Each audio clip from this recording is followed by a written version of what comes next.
नमस्कार, सुबह के 10 बज रहे हैं। आप देख रहे हैं आज सुबह, आपके साथ मैं हूं अर्पिता आर्या। प्रधानमंत्री नरेंद्र मोदी की सांसदों से नाश्ते पर मुलाकात जारी है। आज बारी थी यूपी और उत्तराखंड के 40 सांसदों की। दोनों राज्यों में चुनाव से पहले ये मुलाकात बेहद अहम है। पीएम मोदी सांसदों को जन कल्याण की योजनाओं पर नजर रखने, संसद में अपनी भूमिका निभाने का मंत्र दे रहे हैं। कल पीएम मोदी और जेपी नड्डा ने मध्य प्रदेश के सांसदों से मुलाकात की। शीतकालीन सत्र के दौरान पीएम मोदी अब तक 3 राज्यों के सांसदों से नाश्ते पर मिल चुके हैं।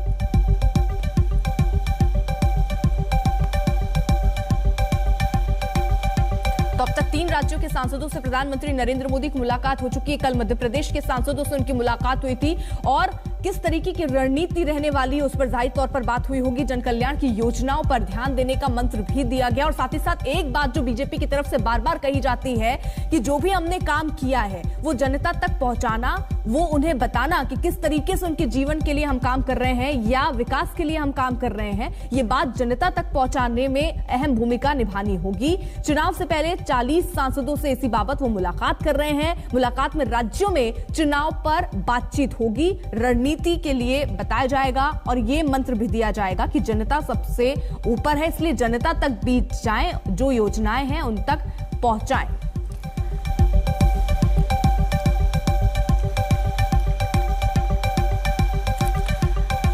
तो प्रधानमंत्री नरेंद्र मोदी से एक साथ मिशन यूपी पर भी हैं। 18 दिसंबर को शाहजहांपुर वो जाने वाले हैं, जहां गंगा एक्सप्रेसवे का आधारशिला रखेंगे। 21 दिसंबर को प्रयागराज में महिला कर्मियों के साथ उनका कार्यक्रम होने वाला है। 23 दिसंबर वो तारीख होगी जब वाराणसी यानी अपने संसदीय क्षेत्र पहुंचेंगे प्रधानमंत्री नरेंद्र मोदी दौरा करने के लिए। 28 दिसंबर को वो कानपुर में होंगे और मेट्रो का लोकार्पण वहां पर होगा। ये तमाम कार्यक्रम यूपी में रहने वाले हैं। तो मिशन यूपी पर प्रधानमंत्री नरेंद्र मोदी 18 तारीख से सबसे पहले गंगा एक्सप्रेसवे की आधारशिला रखने के लिए वो पहुंचेंगे शाहजहांपुर और समापन 28 दिसंबर को जब वो कानपुर में होंगे और मेट्रो का लोकार्पण करेंगे उससे होगा। यूपी उत्तराखंड के सांसदों से देखिए इस बीच नाश्ते पर मुलाकात और सबसे बड़ा संदेश यहां पर यही दिया जा रहा है सांसदों को कि पहली बात अपने अपने जो आपका क्षेत्र है वहां जाएं, वहां की जनता की जो समस्या है उसको सीधे तौर पर सुने और जो योजना जो कार्य आपने किया वो जनता तक पहुंचाना है, क्योंकि फैसला जनता के हाथों में ही है। इसलिए जनता तक रीच होनी, पहुंच होनी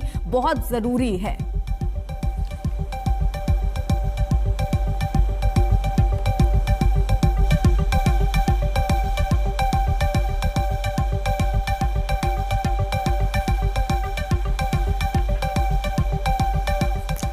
तो यूपी चुनावों के लिए प्रधानमंत्री मोदी राज्य में तूफानी सुनामी की रफ्तार से प्रचार करने के लिए उतर चुके हैं। प्रधानमंत्री नरेंद्र मोदी 10 दिन के अंदर यूपी के 4 दौरे करने वाले हैं। पीएम प्रयागराज से लेकर वाराणसी, कानपुर तक जाएंगे और आज वाराणसी में मेयर अधिवेशन को संबोधित भी करेंगे।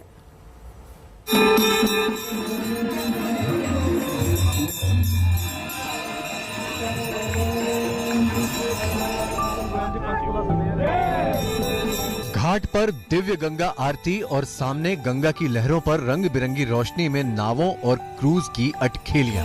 ये दिव्य दृश्य वाराणसी का है, जहां गंगा आरती देखने के लिए कल पहुंचे थे देश भर से 150 हाई प्रोफाइल मेहमान। जी हां, मुख्यमंत्री सम्मेलन की तर्ज पर आज वाराणसी में महापौर सम्मेलन हो रहा है, जिसमें हिस्सा लेने के लिए देश भर से करीब 150 मेयर वाराणसी पहुंचे हुए हैं।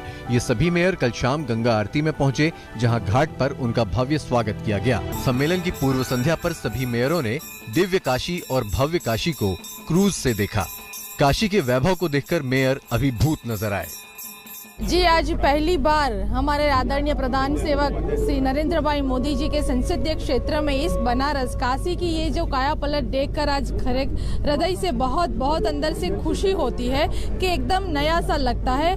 इस तौर पर मैं गुजरात की ओर से और सूरत शहर की ओर से हमारे प्रधानमंत्री जी को हृदय से बहुत धन्यवाद देना चाहती हूँ। मैं पहली बार बनारस आई हूँ और मैंने देखा, और जैसे से हम लोग रास्ते में से आ रहे थे तो बहुत ही कलरफुल बनारस जो है वो बना दिया गया है और हर जगह लाइटनिंग, इतनी सुपीरियर क्वालिटी की लाइट्स लगी हुई हैं, डेकोरेटिव लाइट्स अलग अलग लगी हुई हैं। अलग जहाँ पर भी टेम्पल हैं या ट्रीज हैं उनको अच्छी तरह से डेकोरेट कर रखा है। वाराणसी के बड़ा लालपुर स्थित दीनदयाल हस्तकला संकुल में अखिल भारतीय महापौर सम्मेलन का शुभारंभ पीएम मोदी वर्चुअली करेंगे। इससे देश के 4800 स्थानीय निकायों के अध्यक्ष, पार्षद और अधिकारी भी वर्चुअली जुड़ेंगे। प्रातः 10:30 बजे ये सम्मेलन TFC में आरंभ होगा और माननीय मुख्यमंत्री श्री योगी आदित्यनाथ जी, माननीय केंद्रीय शहरी विकास मंत्री श्री हरदीप सिंह पुरी जी इसमें उपस्थित होंगे और प्रधानमंत्री आदरणीय नरेंद्र मोदी जी इस सम्मेलन को वर्चुअली संबोधित करेंगे। वाराणसी में अखिल भारतीय महापौर सम्मेलन काशी विश्वनाथ कॉरिडोर के लोकार्पण पर दिव्य काशी भव्य काशी के नाम से शुरू हुए कार्यक्रम का हिस्सा हो चुका है। इस कड़ी में बीजेपी मुख्यमंत्रियों का सम्मेलन हो चुका है। अगले महीने तक अभी और भी कई बड़े आयोजन होंगे। रोशन जायसवाल, वाराणसी, आज तक।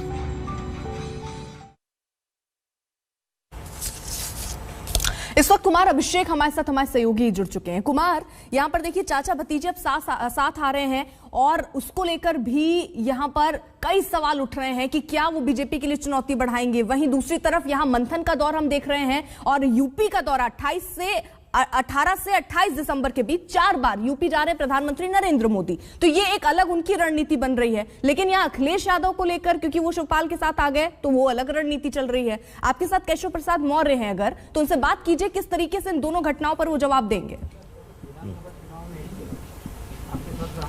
बिल्कुल अर्पिता, हमारे साथ डिप्टी सीएम केशव प्रसाद मौर्य हैं और प्रधानमंत्री की मीटिंग है सांसदों के साथ। आज अमित शाह हैं और साथ साथ बड़ा गठबंधन जो है अखिलेश यादव और शिवपाल यादव का हुआ है। तो सर स्वागत है आज तक।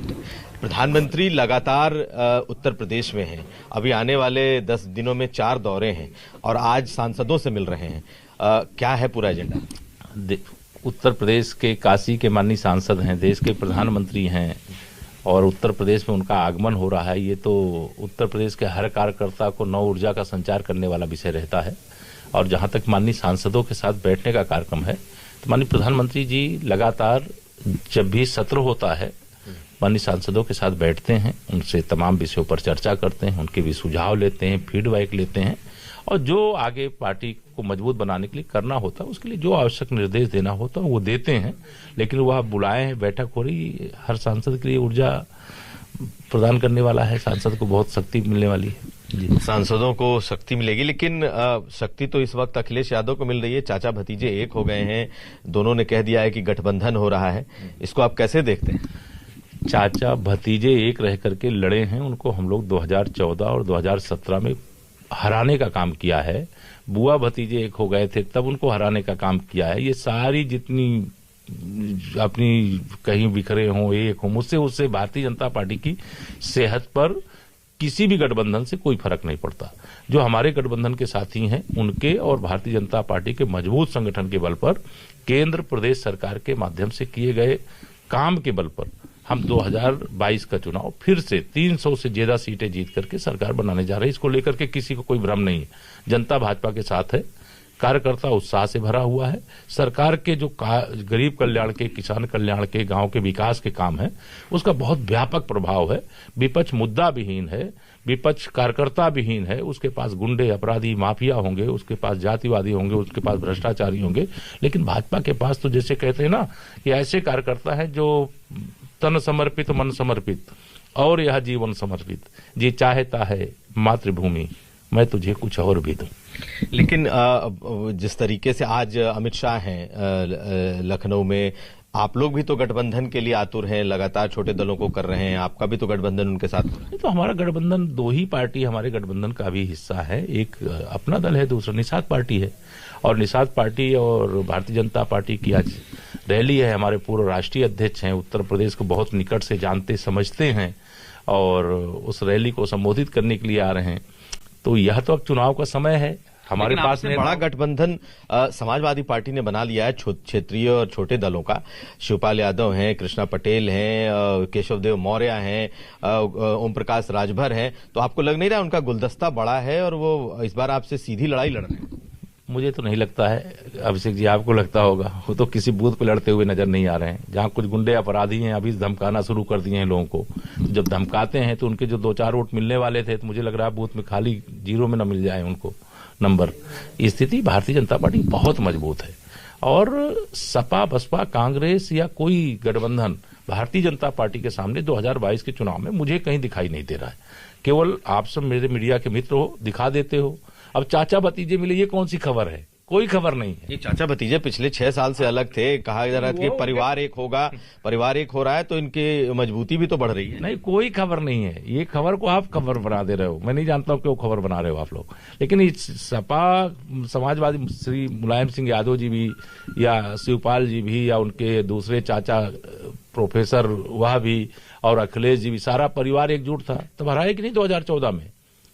मतलब एक जल्दी से सवाल अगर केशव प्रसाद मौर्य से आप पूछें, गुलदस्ता का जिक्र आपने किया जिसमें समाजवादी पार्टी कई क्षेत्रीय पार्टियों को अपने साथ ला रही है, यहां पर भी उन्होंने जिक्र किया 2 पार्टी बीजेपी के साथ क्षेत्रीय मौजूद हैं, तो इस गुलदस्ते में कितनी सीटें आपको लग रहा है ये देने वाले हैं अपने जो और इनके गठबंधन के लोग हैं जो इनके साथ हैं, कितनी सीटों? क्योंकि क्या खींचतान, क्योंकि अखिलेश यादव तो ये कह रहे हैं कि हम पूरा सम्मान देंगे, क्या इतना ही सम्मान बीजेपी भी करने वाली है? एक सवाल बिल्कुल अर्पिता, मैं वही सवाल पूछ रहा हूं इनसे। ये बताइए कि आप कह रहे हैं कि आपके गुलदस्ते में 2 लोग हैं, बड़ा गुलदस्ता अखिलेश यादव का है जो दिख रहा है, तो सीट शेयरिंग क्या होगा? क्या उन सीटों की, उन लोगों की भी डिमांड ज्यादा है, इस बार अपना दल भी ज्यादा सीटें मांग रही है, तो क्या इनको संतुष्ट कर पाएंगे आप इनकी सीटों के हिसाब से, और जो आपके गुलदस्ते में और लोग बढ़ेंगे क्या?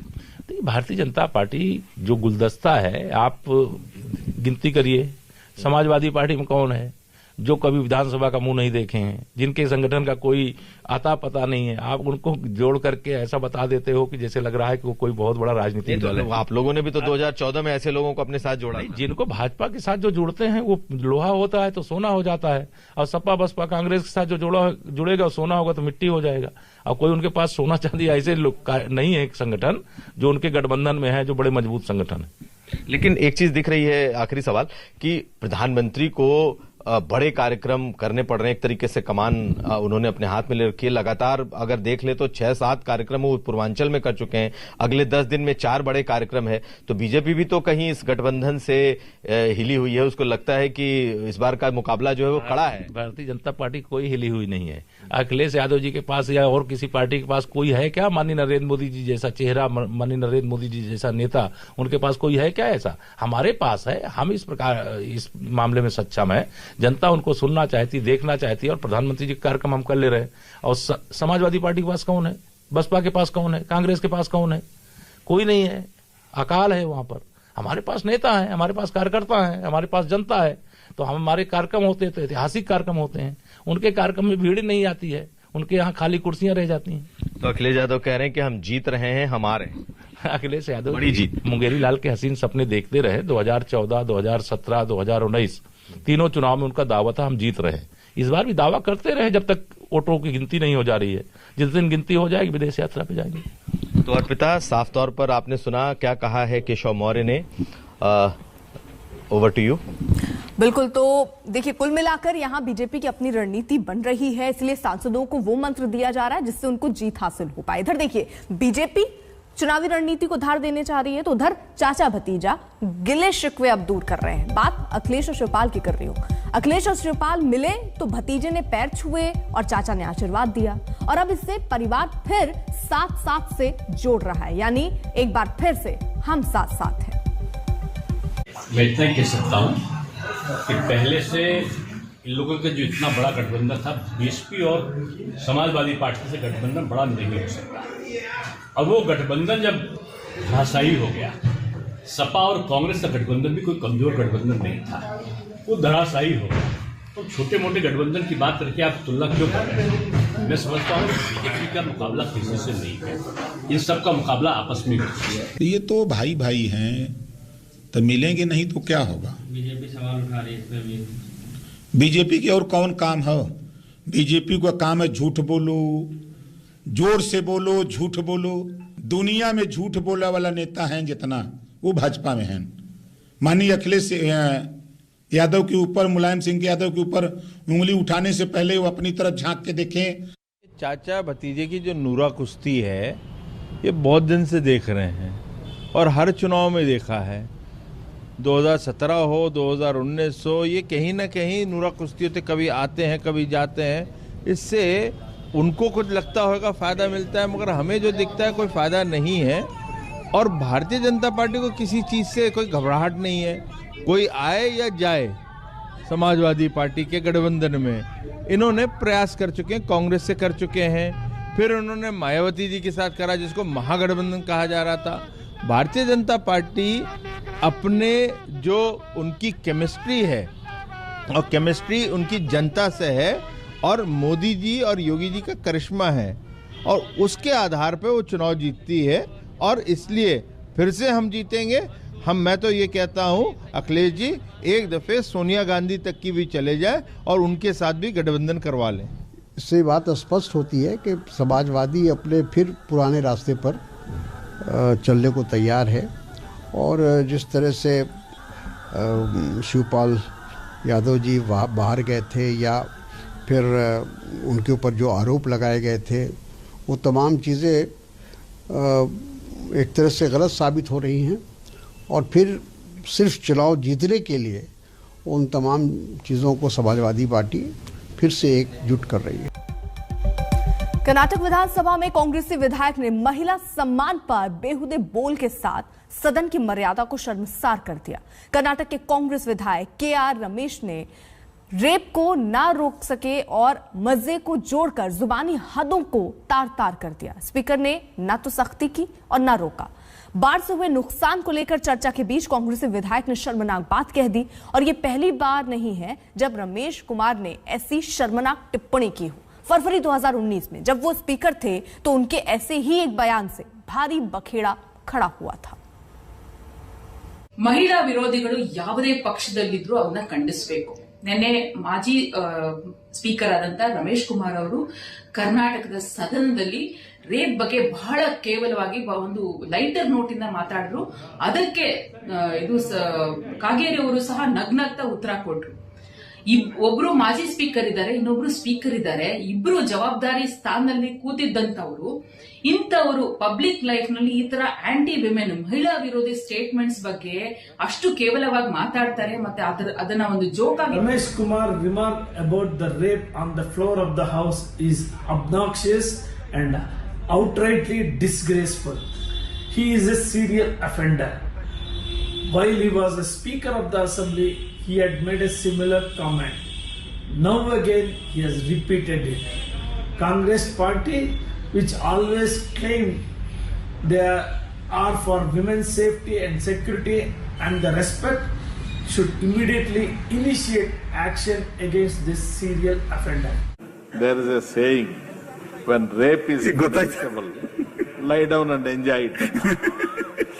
That's exactly the position into which you are. सबसे जरूरी बात यह है कि कांग्रेस के एमएलए की तरफ से ये बयान आता है और किस दिन आता है। आज 16 दिसंबर है और निर्भया हत्याकांड आज ही के दिन हुआ था। और सबसे शर्म की बात है कि वो लोग जो विधानसभा या संसद में बैठकर जिनकी जिम्मेदारी ये होती है कि वो महिलाओं को सुरक्षा और अधिकार के लिए उनके लिए कानून पारित करें, उनके लिए कानून बनाए। जहां से कानून बनते हैं वहां से अगर इस तरीके की मानसिकता का प्रदर्शन होता है तो माफ कीजिए, मुझे नहीं लगता कि ऐसे लोग बिल्कुल भी उस जगह पे बैठने के लायक है।